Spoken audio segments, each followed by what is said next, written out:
Well, hello and welcome to the Church Office Podcast. My name is Gavin Smith, and it's a joy today to welcome you to our administration, admin and ops podcast. We love talking about all the work that happens behind the scenes, and whether it's policy, whether it's people, whether it's organizational structures. We love all of that stuff and love to serve churches. So it's a joy to have a special guest on today. Mark Jones is joining us from Edward Connor. Nice to have you with us, Mark. Good to be here. Thank you, Gavin. And we're going to firing HR questions, employment questions. Mark's an employment lawyer, and he said, ask whatever we want. So I'm really looking forward to grilling him and finding a little bit about how we can do this whole area of HR and people employment better. And I think it is a challenge for us in churches. Before we get into the topic, let me say a big thank you to Church Suite, our sponsors of the podcast. They are brilliant. And we thank Gavin and the team for kindly getting behind the work of the church office and sponsoring the podcast. This is a great piece of software. If you've not come across Church Suite, let me encourage you to go and check it out. It has a range of tools that as administrators, as pastors, this will make your life a whole lot easier, whether it be managing databases, your communications, your rotas, your groups. It all works in one brilliant package. They're always thinking of new ideas and updating it. There's a whole training section now which is available for people to get their skills honed and increased. So well done to Gavin and the guys there, and thank you for their partnership with us.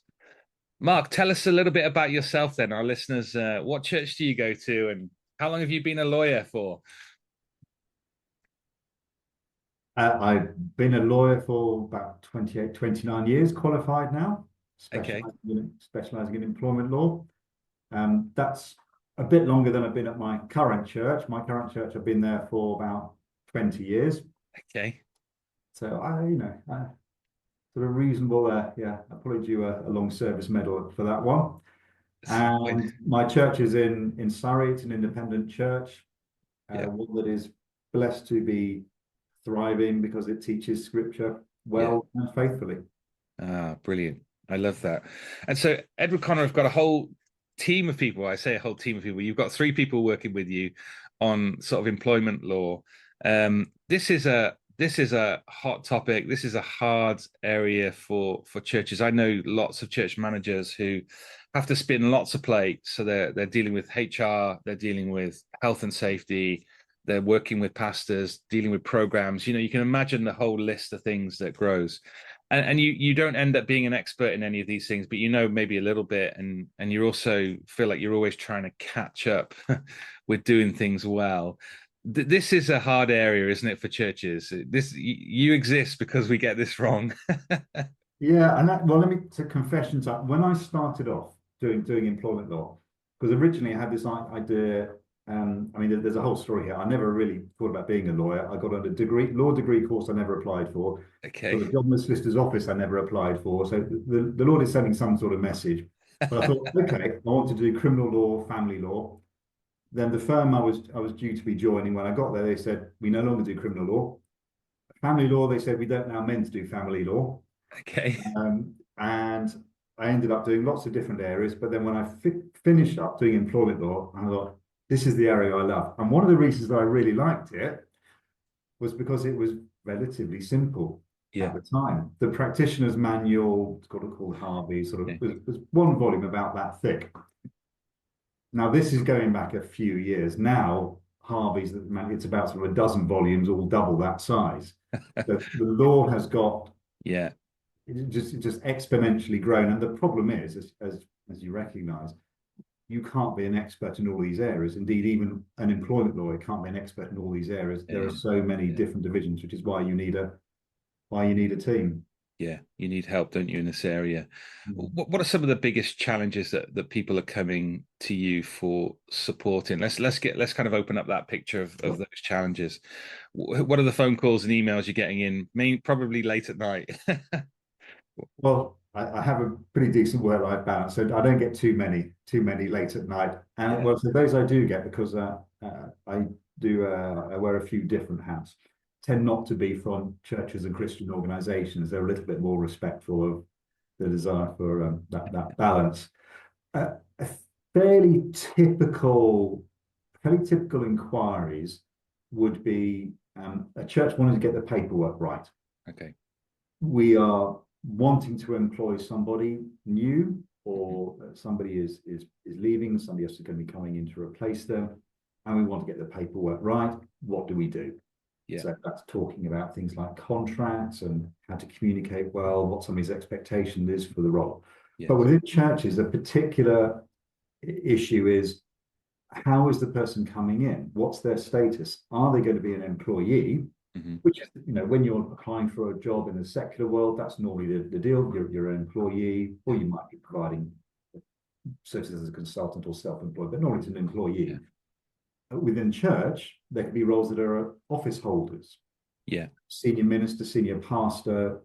The idea that it's a calling job rather than a matter of an earthly contract. Yeah. And so helping to churches think through, well, actually, is this an employment relationship? Is it more of an office that a person is holding? How do we make the difference? And then getting the paperwork right. And the other one that crops up a lot is volunteers. Okay. People in training. Okay. Where churches want to be able to support them, but still want them to be volunteers, and how they can balance the law, which says you can't pay any benefits in kind, remuneration to somebody who's volunteering, with wanting to actually ensure that their welfare is looked out for. Yeah, those are two things that we get lots of questions from the church office and signposts from your way and other ways. It's so true, isn't it, of getting that, when you employ a pastor, this kind of so I've known some pastors who are self-employed. I know some pastors who are PAYE, and then we have this office holder, and then getting all the details right about housing and allowances and manses, and when you start adding in all those complications, it is really challenging, isn't it? And I think the advice to give, isn't it, is if you are considering appointing somebody into a role, pick up the phone and get some early advice before you start the process, because it's useful to have all the right questions to ask right at the beginning of this process, isn't it? And that's right. It's easy, to get it right at the beginning. It's often a lot more painful correcting things part way on, because often that's when something's gone wrong, and when the relationship isn't so strong to put things right amicably. So it's definitely try to get things right at the beginning. Yeah. It is so helpful. It is, and on your website you can purchase employment contracts and sample ones, and you can also you made reference to some getting the right kind of staff handbooks together. Again, you've got both of these on the site. Tell us a little bit about those and how those have developed and people can access them. Sure. Well, Edward Connor is.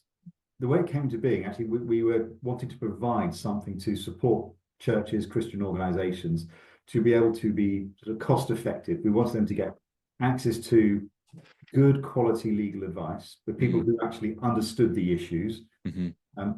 All the lawyers are Christians, and they get the issues that the church wants to talk about. We speak your language.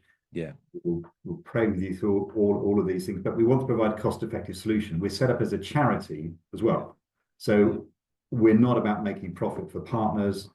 It's about we pay our staff a wage, a lot of whom work for much less than they would earn elsewhere.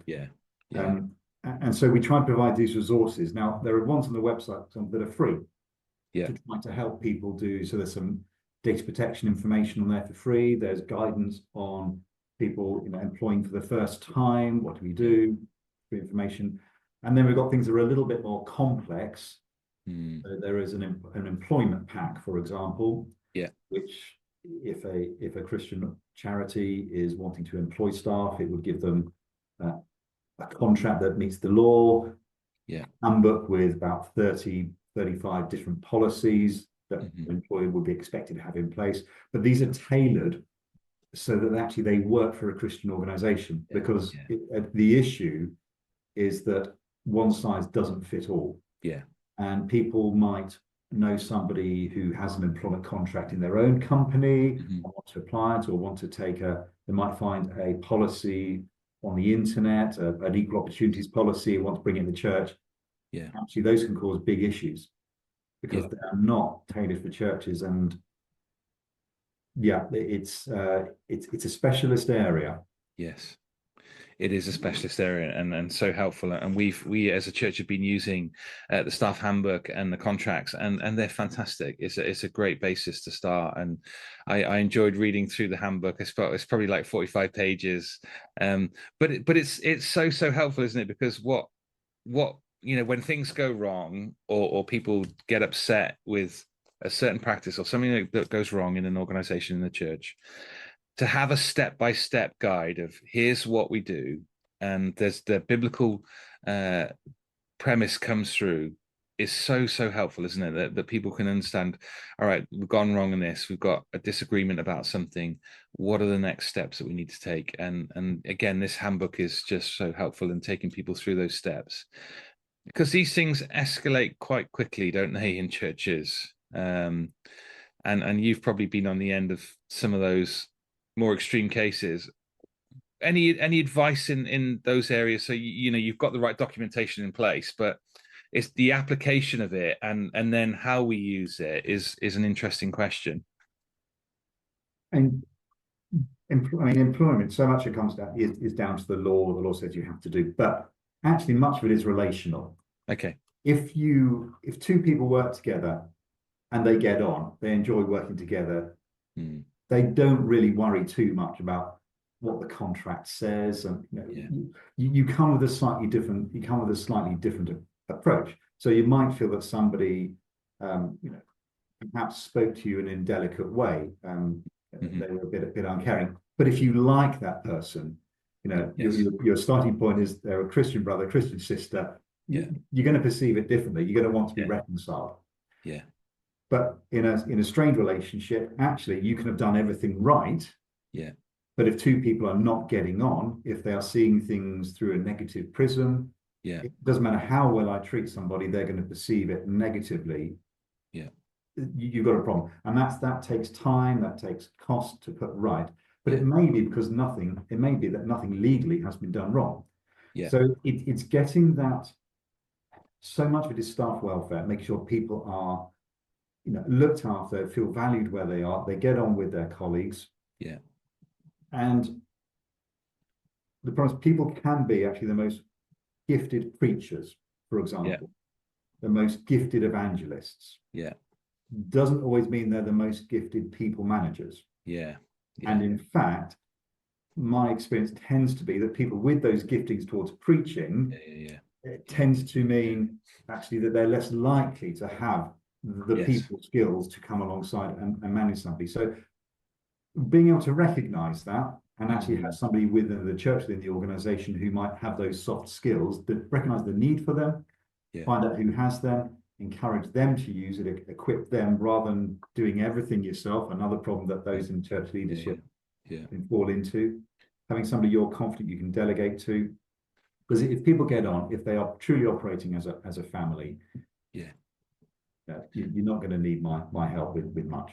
Yeah, it works, doesn't it? And there's got to be that we talk about kind of the gospel and how much we love the gospel, and we want there to be gospel application, don't we? So, some people are going to turn up some days at work and they're not going to do a great job, and they're sinners and they're broken like the rest of us, and we all have bad days, don't we? But being able to give grace and apply grace to each other and work through things, like you say, on a relational basis, is a massive game changer in this, isn't it? And we've seen lots of churches that these things are a struggle, and they escalate quickly. And you're right, sometimes the wrong person gets involved in something and it can explode. So it's a good checkpoint for someone listening to the podcast. Are you the right person to be implementing some of this? Are you the right person to be supporting staff and just thinking about what ways we can support staff better?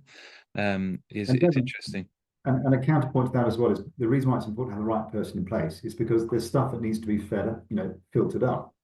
If somebody's not happy about something, if something is wrong, if somebody is acting abusively, if somebody is misusing their authority, you want somebody to be able to raise that. Yeah. And if you haven't got somebody in place with whom they feel comfortable raising it, the situation is going to get worse. Yeah. You need to be able to root out that. So whilst we talk about the importance of getting on, being relational, there is a balance being struck between forgiving, understanding, and turning a blind eye to something that is wrong. That is where the wisdom of another person is important to act as a foil and to get some insight in, actually, is this something I need to do something about? And if so, what's the wisest way of raising my concern? Yeah. That's true. And again, your handbook is great from that. And again, there's biblical principles that just run through it, which go, okay, yeah, go and talk to somebody about it. If they're not listening, go and bring somebody else with you and try and work those things out. And so, yeah, we want that to be that approach. It's so interesting. I had a request last year for a desk tidy policy because somebody in a certain church organization was just horrendously messy, and they didn't, it was clear they just didn't want to have the conversation, say, you are so untidy, sort this out, but we wanted to bring in another policy that would manage the things that we don't necessarily want to say sometimes. And I think I've come across that a little bit, Mark, and you probably have seen similar things. Yeah, well, I think on the something like that, people have different expectations. So actually, clothing is probably a key area. So what is it? It's maybe a generational thing. I'm in my mid-50s, and obviously I'm not wearing a suit today, and that's something that's been a bit of a change I've had to get used to, because it used to be when you would go and see a lawyer, for example, you'd expect them to be, in their pinstripe or like that. But now, almost actually, if you are dressed like that when you're working from home and people are accessing you through Zoom and Teams, it creates a distance. It actually makes people think there's a them and us, and it makes more difficult the relation. But people coming into a church, different staff, drift different ways depending on their expectations. But having a standard, actually, is a t-shirt, are shorts, are those, what's the message we're trying to send as a church? Is that respectable? But these are difficult things to have a conversation about, because because people need to understand when you're talking about something needs to be done about your desk, something needs to be done about your working practice, your appearance. It's not a professional criticism. We are coming from the perspective of what's our gospel witness. What are we saying? Yeah, absolutely right. To be able to approach it as a discussion, though, to be able to say, this is why we want to be able to do something. So on the desk policy, this is our concern. This is why we think it would be good. But let's have your input. What do you think? Yeah.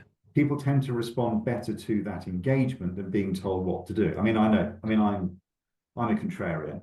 So as soon as anybody tells me anything, my brain automatically runs I think it's probably why I ended up becoming a lawyer. My brain automatically goes to the opposite argument. My father was the same, and I've inherited it from him.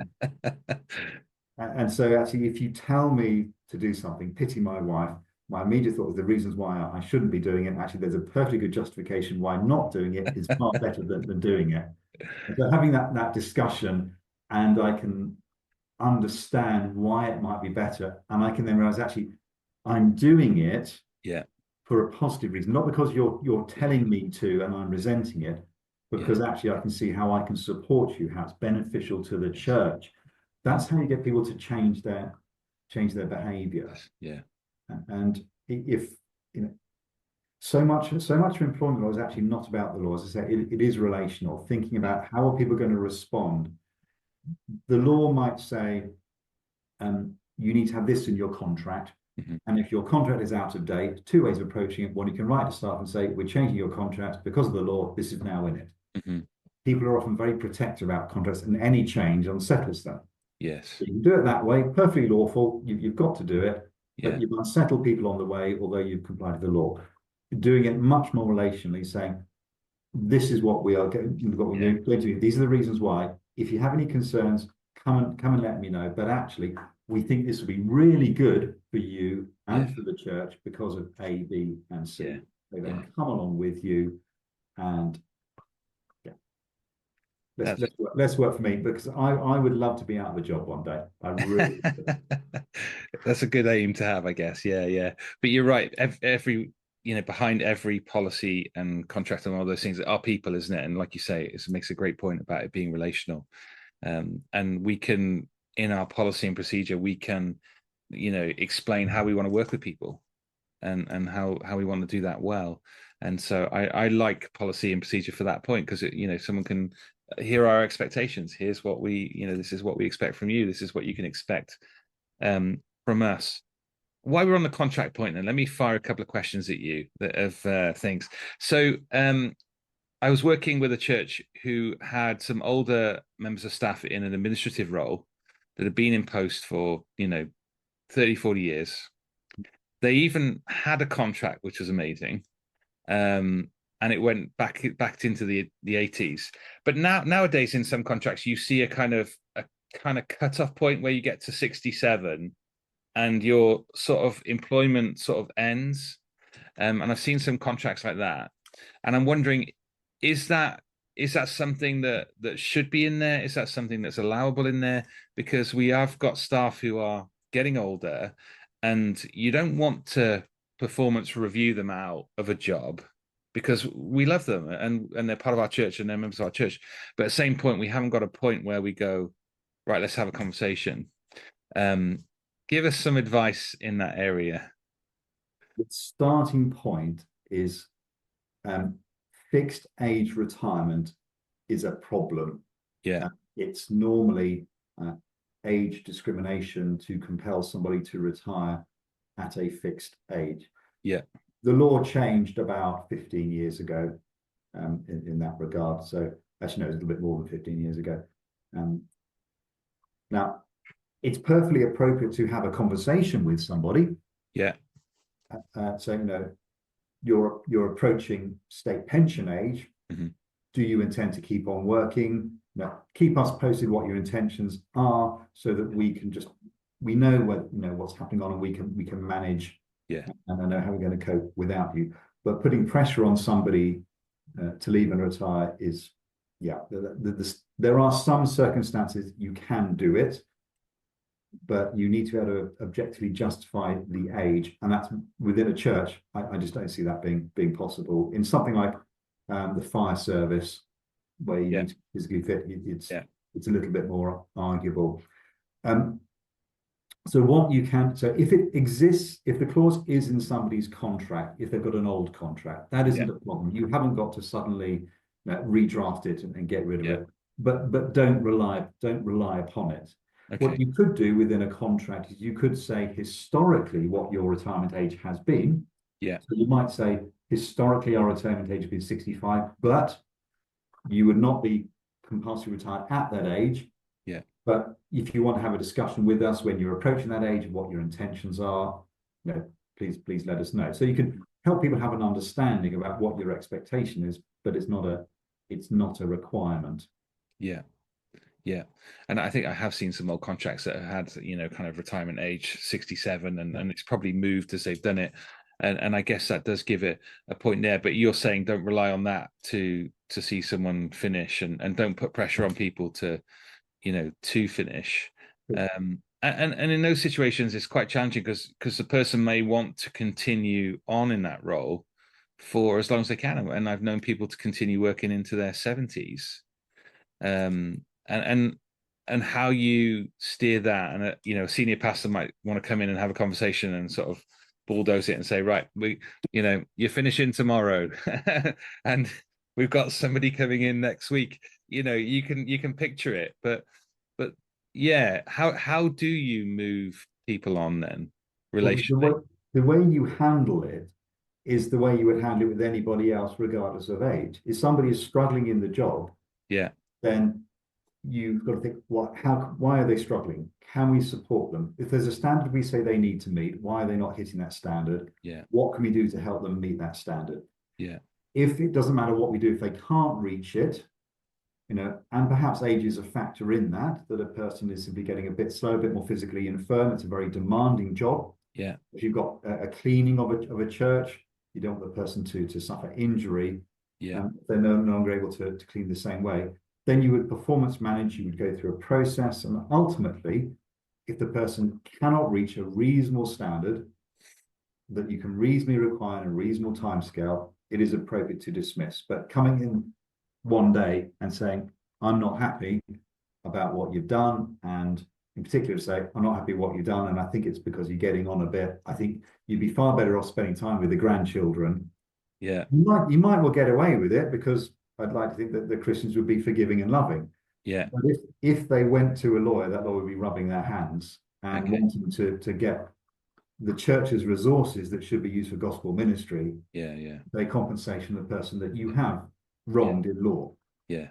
And this could be a simple thing that we're talking about that probably happens, a lot. And maybe there are older members in roles who, who were thinking, right, how do I pass this on to the next generation? That maybe there needs be some ongoing input into that culture, that actually we do need to continue to train people up into roles, and while someone stays in a role, it doesn't, it means that we're not moving, and helping our younger generation to take on responsibility for ministry as well. And you do find people that do get stuck in that, but so the law really doesn't give you many options then to do that. No, there are limited. When the person's employment is ending, there are limited potentially fair reasons for ending their employment. There are some unusual ones. So one is sort of frustration where it's no longer able to be performed. So if a church were to cease, so the contract is no longer able to be performed, or if an employee passes away or is imprisoned, a situation I have had on occasion, the contract can't be performed and therefore it ends. But a dismissal, you're normally looking at illegality, which could be somebody coming over on a visa and their ability to work under that visa ends. Yeah. They're able to keep employing them, or a driving role, or they lose their ability to drive. Yeah. Redundancy, when there's a reduced requirement to do the job, where there is a conduct issue. Yeah. Misconduct, persons has generally made a decision to not honour the terms of their contract. Yeah. A capability issue, where their performance is the problem.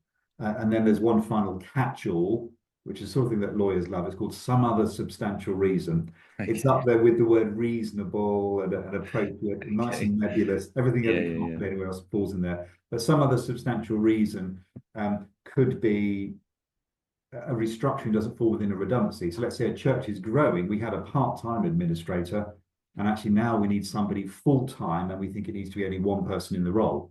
That's not a redundancy, but you might need to restructure that person. That could fall within some other substantial reason. But you'd have picked up retirement, used to be one of those, and that's no longer there. If it doesn't fall within those criteria, then it wouldn't be a fair reason to dismiss somebody. Great, mate, that's helpful. And I'm sure if anyone's got any more questions, they can follow that up with us at questions@thechurchoffice.co.uk or directly with Mark and Edward Connor. That's useful. You mentioned a little bit about redundancies, and I think that is a typical question that we do get with churches as they are growing, and lots of churches are, and they do restructure, and there are posts that become redundant in a way. So I'm just thinking a lot of churches would have had an office that would have been running, 9 to 5, Monday to Friday. People would have come to the church to meet pastors for pastoral appointments and things like that. And all of that seems to happen in coffee shops now, or in other locations, or in homes. So it doesn't happen as much. So the idea of having a church office is less and less becoming. And so the staff in that office and all those changes, if people were thinking that through, and talk me through a little bit about the kind of redundancy process in a situation like that. Well, a redundancy can occur in a number of situations. One is if the place of work changes. Yeah. So there can be just as much demand. In fact, there can be more demand for work, and that means you are relocating to another premise. That all still creates a redundancy. Now, in sort of the process you need to go through, I'll do a quick plug. There is actually a quick guide, a free guide on our website to redundancies generally. There is also a whistles and bells redundancy pack that takes an organization through it explains what it is, gives the letters, scripts for meetings. Yeah. So you really are able to go through the process without needing to spend any money on Yeah. a lawyer beyond the pat. In general terms, what's required is consultation with the affected individual. Okay. You identify somebody's job is at risk of redundancy. Yeah. Then consult with them in order to explain the reasons why you believe there's a potential redundancy situation, so they can understand the background. Yeah. The second part of the consultation process is them having the chance to make representations. Now they are informed about why you believe there's a redundancy, Mm-hmm. about what the alternatives might be, any proposals they may have, any comments they have on your suggestions. So if you are saying, we think we're going to close our church office and have staff working from home, they would be able to say, I think that's not a great idea because my home circumstances mean I'm going to be constantly disrupted. I'm not going to be as productive. So I think what we could do is we could have a hot desking place. We could hire a bit cheaper than having a dedicated office. We could hot desk, and then I could come in and use that. So they put that alternative forward. And then the third stage of consultation is the employer having considered that and responded to any suggestions. It's normally classically a 3-step process, 3 meetings, potentially more, and it needs to be taken between something like 2 to 4 weeks to be properly consulting and considering. Yeah. Or you make a final decision as an employer on the way forward, which would be, is this role redundant? Is this person redundant? Can we find another job for them to do working for us? And an issue that people often fall into is, firstly, they say at the beginning that the person is redundant, and it almost just makes the consultation redundant. Yeah. It needs to be understood that actually there's a risk of redundancy. You have a proposal and you want people to have an input into that. The second big thing is people don't recognize that there is a redundancy, and that happens with fixed term contracts. Okay. There is a common error within churches that when they engage somebody in a fixed term contract, they think when that contract ends, it just ends. Mm-hmm. But if that person has worked for them for at least 2 years, if you don't renew it, normally that's a redundancy. You need to justify the dismissal just like any other dismissal. It's not the contract ends and that's it. And so you may need to do the whole redundancy consultation process around the fixed term contract. Yeah. And is there likely to cost them some money then for going through that process with the individual in terms of like a 2-year contract? They would have a redundancy payment to make at the end of that potentially? Yes, somebody who's been employed for at least 2 years, there's entitlement to what's called a statutory redundancy payment that's calculated with reference to age, length of service and pay. Yeah. That's, if you go to the government's got a website where you can just type in those details and it tells you what the payment is going to be. Yeah. It's pretty straightforward. Some churches might say, well, as part of looking out for somebody, recognize that redundancy is it's not a fault-based dismissal. Yeah. They might want to say, we want to provide for you and your family a bit of financial cushion. They may provide an enhanced redundancy payment. Okay. There's no hard and fast rule, but you have to pay the statutory payment. You may choose to pay something on top, and what you pay on top, there's a potential to pay it tax-free. Yeah. And there is a benefit, isn't there, for that individual? Yeah, that's right. And very useful. That's helpful. In the handbook, another question for you. In the handbook, there's lots of policies around, and we've talked about it a little bit, about working from home and doing the right checks, people having an application process, that it's not just a given that people can work from home, that you in the handbook, you've got a process that you take people through. There is some testing, isn't there, in terms of the right equipment and things like that. So this is becoming more and more, isn't it? I mean, when lockdown happened, everyone did work from home, and some have come back and some haven't. But doing the due diligence in these areas, do you want to just speak into that, Mark, for us? Working from home Big area, sorry. Working from home is interesting because I set up myself to be able to work from home about 6 years ago. Very fortunate to have the space to be able to do so, and the equipment to be able to do so, and working with people who were willing for me to work in this slightly odd way. And also working from home suits me. Okay. not just a matter of convenience, but my personality. I like working with people in an office, but actually, I don't struggle with a sense of isolation because I still deal with colleagues each day and the same and clients and organizations day in, day out. They're underlying friendships. Mm. But working from home, parking for one moment the legal ways of doing it. There are people for whom working from home, they might think it's really good and they're enjoying it, but it's not right for them. Yeah. That people do not, there is the sense of isolation. Mm. You're missing out on that fellowship with people face to face. And that does have an impact. And you may not realize that it's incremental at first. Yeah. I think people's mental health has suffered from working from home in ways that they don't realize, even though they might enjoy working from home. And that manifests itself in other ways. They can be a bit more touchy, a bit more emotional. It strains that working relationship. That we say is so central to it. But in terms of the legal aspect, how to do it, the home needs to be an appropriate place for it. You need to think about security.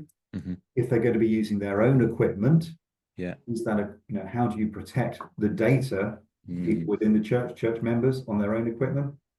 You need to have an IT policy from people who might be hacked or phishing emails. If other people are in the house, clean desk policy, you don't want paperwork out that may have really sensitive information on it. And you need to make sure that the environment is appropriate. You can do as a health and safety executive risk assessment you can find online for home working to check that things like the height of the desk, the height of your chair, keyboard angle. And I started having a leg problem about 4 years ago, getting real sharp pains in my left leg. Couldn't think what it was at all. I play a few sports. I thought that's something like that. But actually, it was my desk was slightly wrong. Okay. And over a period of time, it showed itself. That caused me the physical pain. So I have a different desk now, and the pain has gone away. So actually, these are really important things to be able to. When you're younger, it all seems a certain amount of bureaucracy, red tape. I'm fine. Nothing's ever going to harm you. You might be right, but actually, this is the body the Lord has given you. Look after it. Check that your workstation is one that is not going, that honors, that honors your body, honors what the Lord has given you, is not going to harm you. So to do these, and churches need to take that seriously, make sure people are doing that. But also working from home, this isolation point, make sure that you are looking out for people's welfare. Yes, you might see them at church every, and a member of the church, but they are also staff. That's a different relationship. Get together as staff. Are you meeting together, looking at scripture together? Are you praying together? Doing it in 2D is not the same. It's I can smile on this screen. It's not the same as being by somebody's side, and then seeing it in three dimensions. It's there is, Paul writes how much he's looking forward to. He writes, but it's how much he's looking forward to greeting people and encourage us to greet each other with a holy kiss. We perhaps need to be a little bit more circumspect. Don't want to get sexual harassment claims, but that physical contact and intimacy, it is really important because you're in gospel mission together. There is someone who wants to derail it, who wants to make you feel isolated. You are on your own. Nobody understands you. And there is great wisdom. So when somebody is working from home, don't treat them as being out of sight, out of mind. That's right. And as you said, there's some different places you can go and get some risk assessments to help you. There's plenty of we issued some people with some stand-up desks that can change heights on desks and things like that. So there's ways and means, and again, isn't it? It's an expression of our care for our staff that we're willing to I'd help them identify that if they are going to work better from home, then that we set them up to do that well. And those who don't, how do we care for them in an office environment in the church? Now, I visit a lot of churches and don't see designated workspaces and people on sofas and and they've gone to the cafe for an hour, and then they're in the hall. And I mean, those things I just look at and think, oh my goodness, how it's kind of a little bit chaotic. There's the same responsibility here, isn't there, to care for people in the workplace and to provide space. What does the law say specifically around that? The law doesn't actually say you need to provide a dedicated space. There are some areas where the law does say, for example, you can't work above a certain temperature. Okay. It doesn't have a minimum temperature, but it has a maximum Okay. temperature. Okay, that's interesting. Provision of male and female toilets, certainly when staff numbers are above a certain level. But in terms of that workspace, there's no statute that says you have to provide a desk within a church environment, something to work at. But as an employer, there's your contract, the written contract, but there are also implied terms which include trust and confidence, and you need to act reasonably as an employer. If you are expecting somebody to do their job, but you are not providing them what they need to do the job, you are not acting reasonably. And some of that may depend upon the individual. So if you have somebody who is very sensitive to noise, Yes, making them work within a noisy environment, no. And indeed, that could be a disability discrimination issue as well, depending upon what the condition is. So we can make an assumption that everybody is just like me. Yeah. So because I'm comfortable in this environment, it's not a problem. Or indeed, the other way around, because I get distracted by all these things, you must do as well. But we have got a generation coming up who are a bit more able to multitask some things without being as distracted, but who have perhaps a lower concentration overall. Yeah. So that they will get distracted after a period of time more quickly, but they can perhaps do more than one thing at the same time a bit more easily. So we are different, and this is some of understanding the people where they're coming from, how they are well managed. Different people respond in different ways. Some people respond to directness. Yeah. Some people respond to a bit more fluffiness. Yeah. I tend to need direction. I'm not so good at the fluff. You don't like the fluff. And so you've got to be prepared to adapt your style. Yeah. And so this comes down again to those in leadership, management, realizing that, okay, when I was a lad, this is how it was. It doesn't mean it's going to work for everybody who has been placed under you. You have that responsibility to care for them as the individual with the quirks that the Lord has given them. And you have to be prepared to adapt. And that may mean getting people around you who are equipped to help and manage in a different style from you. Yeah, that's right. And it's these things are so important, aren't they, to work through. And often it's hard for pastors to pastor people and manage people, and the crossover, all of that. And so thinking through these details of who's going to line manage, who's going to care for people, who's going to review things is really important in an organization for church. So do that. Let me ask you one more question then before we run out of time. Caring for our pastors, this is so important to me. And I'm chatting to a guy called Matt Waldock who does gospel coaching, and top guy, and he's often supporting leaders who are at the point of burnout or have burnt out. I often wonder whether we could do a better job on some of the contracts. So I find some leaders who don't get access to conferences because it's not written in a contract. They don't get help with family and relationships, and marriage can be a challenge sometimes in senior leadership. And I'm also aware of just the working hours that people do, and how they go beyond and above to care for their churches. And so we often want to do these things relationally in the past, but you could be sort of 6 or 7 years in, realizing that you need a gospel coach and you need some help with your marriage, some counseling of some kind as a senior leader, but you've got your treasurer saying, well, we don't have the budget for it. I'm really sorry.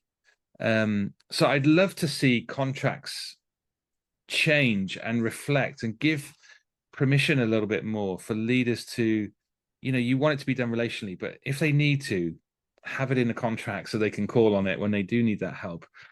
Mark, give me your thoughts on that. Am I totally off the ball here? I would love it to be a situation where no contract is needed. I mean, it really, it's akin to a marriage. So yes, we have, the marriage we have a marriage covenant, and we made vows. But the way I am with my wife, the way she is with me, is not because we have, a marriage contract setting up what we're all going to do. But there is that balance of the authority, respect, love, and submission working together so that nobody is abused within, taken advantage within that relationship. Within the pastor, yes, the pastor may always be prepared to, I'll do one more thing. I'll pay out of my own pocket to get it done. Their love for the church. The church has a responsibility to protect the pastor. That's that love aspect, and it's respect as well. To make sure that actually you don't need to do that. You sometimes need to protect the pastor from themselves, because they will go to the nth degree and step down. You sometimes need to protect them from people within the church who believe actually it's your job to provide for me, and I'm just going to take. The things we can do, some of it is just so simple. Again, like within a marriage. When did we last tell our pastor we love them, we value them, and what they are doing? When did we last say, actually, I was really challenged by your sermon. This is how you have helped me grow. This is what I'm learning about Christ. Through your leadership. Are there things that identify actually what the needs are, and how can you meet them? Is there a financial need? Well, then maybe we can meet that. Is there a time need to spend time with family? Do we have can we help provide a holiday? Can we provide a break? Can we take duties off them? Rather than piling more on. Actually, the church is a family. My family has got some challenges at the moment. I have elderly family. So we are having to step up and do more, but we do that in love. We want to do it as a family. So step up, take responsibilities away in a loving way, free the person up. They are not just there to do a job. Actually, we want them to be an example of how to lead a godly life, which is honoring family, having rest, being able to have time to immerse in the scriptures, because you're not dealing with all the stuff that everybody else expects you to deal with. I think that's helpful. It's good, and I'd love for us not to have contracts, but I'm also aware that so many do exist, and there's so many leaders in situations where they do need help in this area. And I think it starts right at the beginning, where somebody goes and does a preach with a view of going into that role. And there can be this imbalance of power, as that, well, this is how much money we have, so either take the job or not. We don't necessarily think through all the needs. We don't necessarily know the pastor as well as we might do in 5 years' time. So if you are doing a contract right from the start, it would be great to write some of these things in. So help with kids and marriage. If you need something, the church can help you. If you need something in terms of books, here's a book allowance for you of what we need. We're expecting you to go to 2 or 3 conferences a year to gain fellowship and to have a break. Here's the policy on sabbaticals and breaks and holidays. Churches don't think through all of those things, and maybe they're thinking we can't afford to do all of this. But if you can't afford to do all of this, then don't employ them. Would be mine. And then maybe that's just too much of a sharp black or white. But catch the heart of this is, if you're listening to this and you are going to employ someone, think about these details, build it in, because they may not need to call on it at all, because it may be worked out relationally. But in 5 or 6 years, they may need to, and to be able to have it and call on it is great and useful. And people move on, and we don't review contracts, and you could be in a place for 10, 15 years as a pastor. And we just, those around you have moved on, and we haven't gone back and checked in and see how we're doing. I'd love to see that. Mark, write it in your contracts, will you? Add it to it, please. Well, let me thank you, Mark. Thank you for coming on the podcast. Thank you for being here. If you've got any questions or anything you'd like to follow up, then please get in touch at questions@thechurchoffice.co.uk. All right, Mark, thank you for your time, and we'll speak to you again. See you again on the pod. Thank you. Bye-bye. Bye-bye.